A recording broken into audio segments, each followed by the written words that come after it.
Bonjour, c'est Gonzague. Aujourd'hui, on va répondre à une question que la plupart d'entre vous peuvent déjà se poser. Comment on fait pour installer macOS avec une clé USB?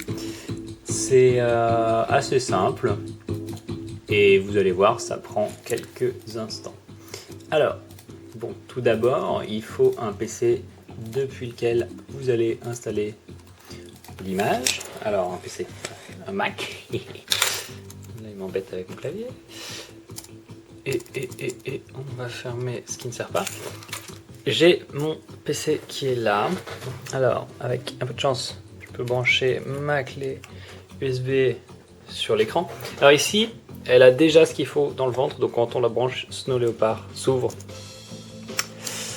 Ce n'est pas ce qu'on veut, et on ne veut pas des spam Sky, MSN. Alors, en fait, qu'est-ce qu'on fait? On a l'image de Snow Leopard, on va la trouver.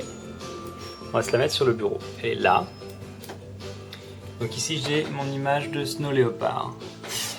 Ensuite, que fait-on? On ouvre Disk Utility. C'est l'utilitaire de disque macOS.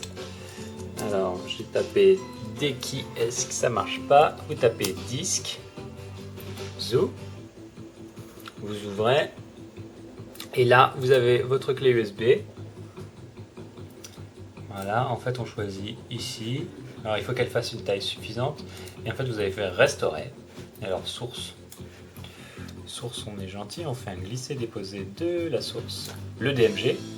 Et destination, vous mettez la clé. Pardon, je vais prendre ici le volume monté. Zou, comme ça. Et en fait ça va effacer tout ce qu'il y a sur votre clé et installer macOS dessus. Donc c'est assez pratique. Avant de faire ça, il aura fallu auparavant l'effacer en macOS étendu journalisé, de préférence. Et vous mettez le titre que vous voulez, de toute façon, ça va être changé par la suite. Voilà. Donc, une fois que ça c'est fait, vous allez probablement vouloir installer macOS. Donc on éjecte.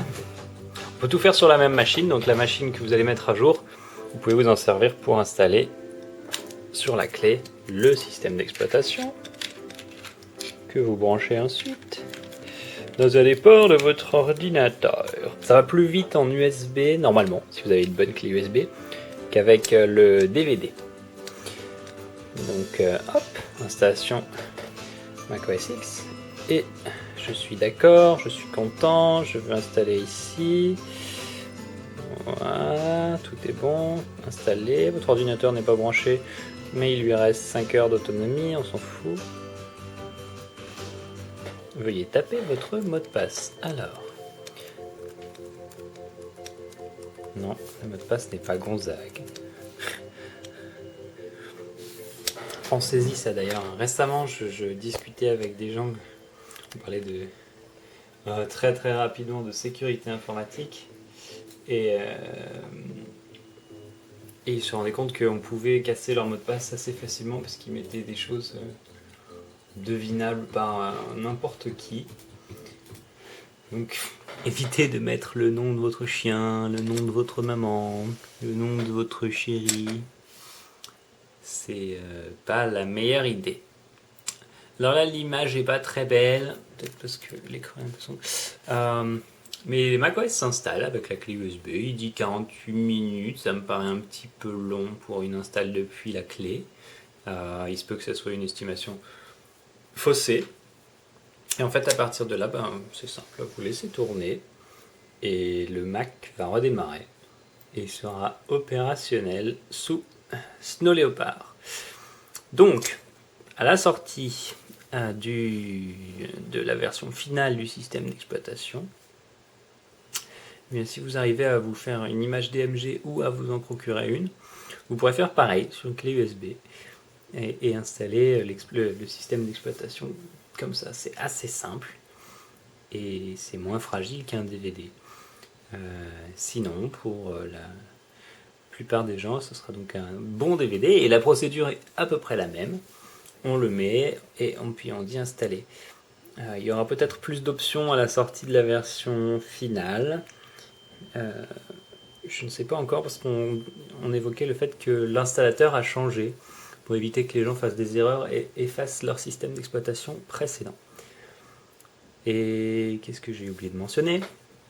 Si vous avez plusieurs disques durs dans la machine, comme par exemple sur un Mac Pro, c'est faisable. Il vous propose sur quel disque l'installer. Donc vous pouvez vous faire une partition avec votre ancien système d'exploitation et une partition nouvelle. Alors si on va sur disque de démarrage, ici sur le Mac, j'en ai deux. J'ai un macOS 10.6 sur Simba qui est mon premier disque dur, et j'ai un vierge qui est destiné à quelqu'un qui s'appelle Valentin et qui est sur Mufasa, qui est le deuxième disque dur. Chez moi, les deux disques durs sont identiques, mais c'est pas nécessaire pour installer. Voilà. Donc, amusez-vous bien. Et puis, n'oubliez pas d'attendre éventuellement la version finale de Snow Leopard si vous n'êtes pas sûr de ce que vous faites. Et puis, normalement, vous n'êtes pas censé utiliser la version développeur. Enfin, beaucoup de monde l'utilise. Et au final, on est très peu... Enfin, d'ailleurs, je ne suis pas membre des gens qui sont censés avoir le droit de l'utiliser. Donc voilà, faites ce que je dis et pas ce que je fais. À bientôt et merci.